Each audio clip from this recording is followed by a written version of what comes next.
Hey, what is up, card fighters? BEOTCG here, and I wanted to try something a little bit different. I'm kind of like in a little bit of a casual mindset, at least in terms of like deck building right now. I'm more like interested, like, what is the maximum mileage I can get out of certain decks in this current format until like we finally roll around a Divine Z. I am literally so hyped for that format, man.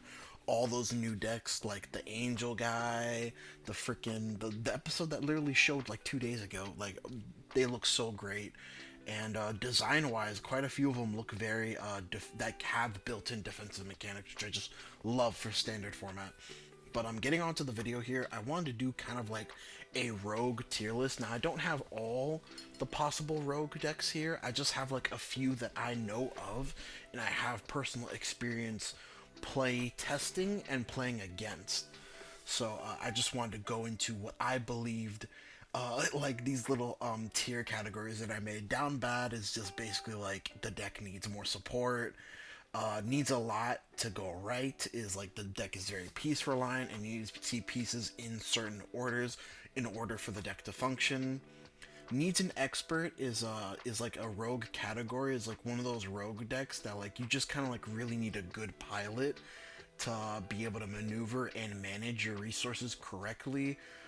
Playable is just like the most playable rogue decks that I believe in this format right now, and then peak rogue is what I believe are the best rogue decks into this format. Like in upper echelons, what I would probably consider tier two playable if it wasn't for their inherent weaknesses. But let's getting on into it here. Let's just start with some favorites here. Let's start with my boy Eugene. Unfortunately, the king of the down bad, the down bad category. He just needs like better support. What he has right now, and he is like you can like justifiably put him here, but because he does really need a lot to go right, and he needs your opponent to not have rear guards that are just like straight up non-killable, or like that your opponent can just refill their board every turn, to where you're gonna have to commit like 3 or 4 or 5 cards to retire their board every turn. Yeah, but he's definitely a king of down bad right now. Moving on to something that I think is like very obvious, at least for me, is Zorga. I would still consider Zorga like a rogue deck. It's a fan favorite. You could put it into the category of tier two playable, but for me, Zorga has just like always been like a rogue warriors deck, and it does need an expert to be able to play it correctly and manage all your resources, at least in my personal opinion. So I would definitely like mash this in the need an experts category of the tier list. Another deck that I would put, you can put you can put Bov here in down bad. Bov is technically a little bit down bad just because it can only make 3 attacks, but it does. I would more heavy-handedly put it into the category of needs a lot to go right, because Bov is quite piece reliant. You need to be double armed. You need to be double cheeked up on a Sunday. You need to have your dress boost rear guard. You need to have like ways to create soul, and you have like some besides like your soul blast 2 to give a crit to give you like your Vanguard some semblance of pressure every turn. But I would definitely put it into the needs a lot to go right category of the tier list. Something that I have been very impressed with this deck since BT13 support. I would consider the heroes, like from like the Rogue Warriors fan favorite to possibly the best rogue deck you can play right now, if we're still considering heroes rogue, which I do still consider it rogue, for just the sole fact that the deck is just very counterblast heavy. It doesn't have an in archetype countercharger, and it really does just want to maximize on all heroes. It can grind just because like it has inherent defensive mechanics and offensive at the same time, but it does lose a little bit to those retire matchups, or not lose a little bit, but like suffers from those retire matchups, just because like what they're doing is so resource intensive. They're gaining a lot of resources, but they're using them all at the same time. Shout outs to Ishmael. He could tell you in the comments whether or not I'm correct in this assessment. Next, I would put Chaos in needs an expert, just because Chaos is just like a very heavy combo deck slash OTK deck. It generally wants to end the game by turn 4 or 5. Just like being able to get those 13 different names. So like mass power to your board. Restanding your Makanis with the guard restrict off of the Quen Lose.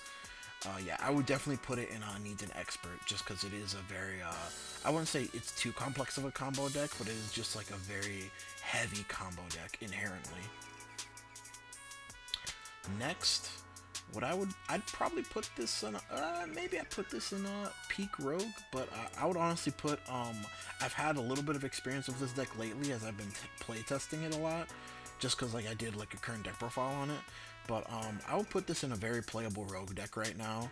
You do suffer a little bit from retire heavy matchups, and you are quite like a slightly piece reliant, but you have a lot of ways to draw and dig for those pieces or search for those pieces. So I would definitely consider this like a very playable rogue deck in this current format. And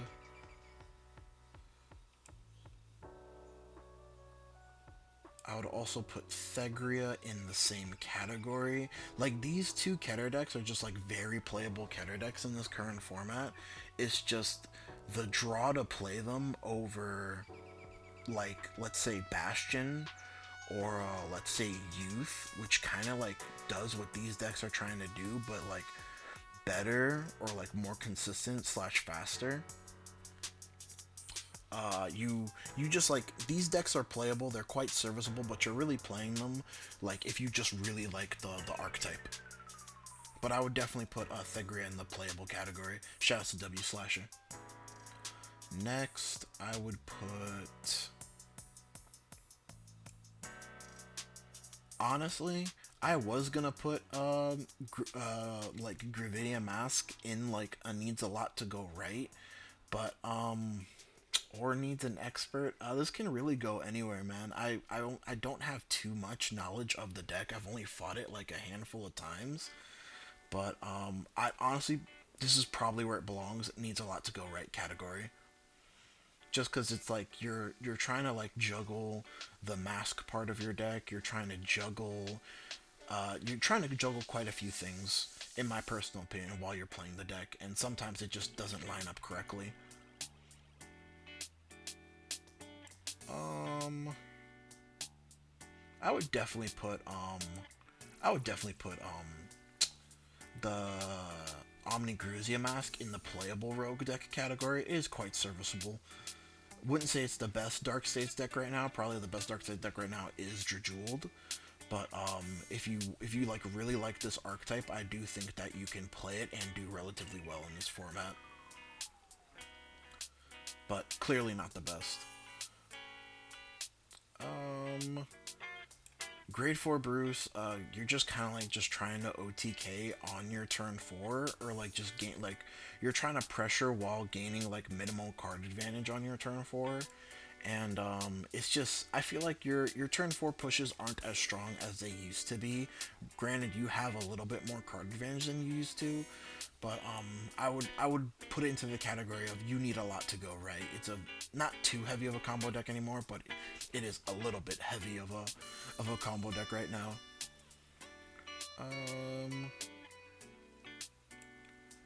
gonna put Tamayur in needs an expert. I've only seen, like, shout out to my homie Nick, I've only seen one person like successfully pilot this deck. Like, and you know, when I say successfully, I'm not saying that like, you know, he's doing like overtly really well with this deck, but like he's just like getting the maximum mileage when he does play this deck, and he just makes it do leaps and bounds what I feel like a normal person, just like who picked up the deck just because they like the deck, would be able to do with this deck, in my personal opinion. So I would put Tamayur in needs an expert. Next, honestly, I was gonna put Murakami in needs a lot to go right, but at the same time, it's kind of, oh no, I can't put it in down bad. No, do I put it in down bad? Okay, I'll put it in the top of down bad. But it's kind of down bad right now just because you're juggling your soul and your counterblast, and it feels like you're just quite not, you're not quite there. You're like so close to being there, but you're not quite there. and that's what I felt like playing against the deck and playing with the deck. But it can have really strong bursts of early game pressure on your first grade 3 ride if you're going first, or on your turn 2 rushes. But I would put it in the down bad category right now. It's just like it's missing like one or two more key cards of support just to be able to boost it up. Um, do I put Vehemence and Needs a Lot to Go Right? It is a combo deck. Or not a combo deck, it's a piece heavy deck. I almost want to put it in playable. But I think both the Bruces low key fall into the category of Need a Lot to Go Right. So I'm just gonna leave the final burst deck and the final rush deck right next to each other. Maybe nah, I think like these two are quite interchangeable. I do think Gravia is the last one and the Needs a Lot to Go Right. Maybe not. Maybe not. Something like this, I'm not quite sure, but these are decks that I would consider that you need a lot to go right to be able to play these decks serviceably. Honestly, Peak Rogue, I would put Ezel in Peak Rogue right now, right alongside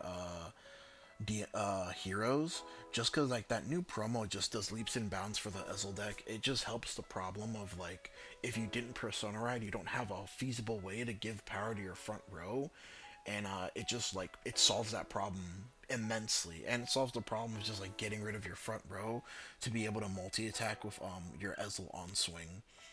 So honestly, I would consider this peak Rogue. I feel like Dionysos is just the king of peak Rogue right now, but I feel like Ezel would be a close second. And then Jiva, believe it or not, I would put Jiva in a playable Rogue deck category. It just has like a lot of boosted consistency now, and what it's trying to do, what the deck's end board is, it's like a triple driving Vanguard. You're going to be having like 4 to 5 swings minimum. I feel like it's a very serviceable Rogue deck right now. I wouldn't put it in peak Rogue. I do feel like it's like the peak Rogue decks are a cut above the playable Rogue decks, but I do definitely believe it's a serviceable Rogue deck right now in the current, like, I guess you would call it like lyrical format, because the lyrical Halloween set just kind of came out, but I still just call this like D-BT13 format in my personal opinion. I don't think a lot of people play lyrical. Like I do know a bunch of lyrical players, but I just don't see them at consistent local events or higher tier events in general. So I don't have much of an opinion on those decks. But yeah, don't forget to like, comment, subscribe, guys. Let me know what you thought about this video down below. If you would like to see more weird tier list videos like this, I can do them in the future. I was just trying a different format to see how you guys would respond to this type of video. But anyways, you have a great night.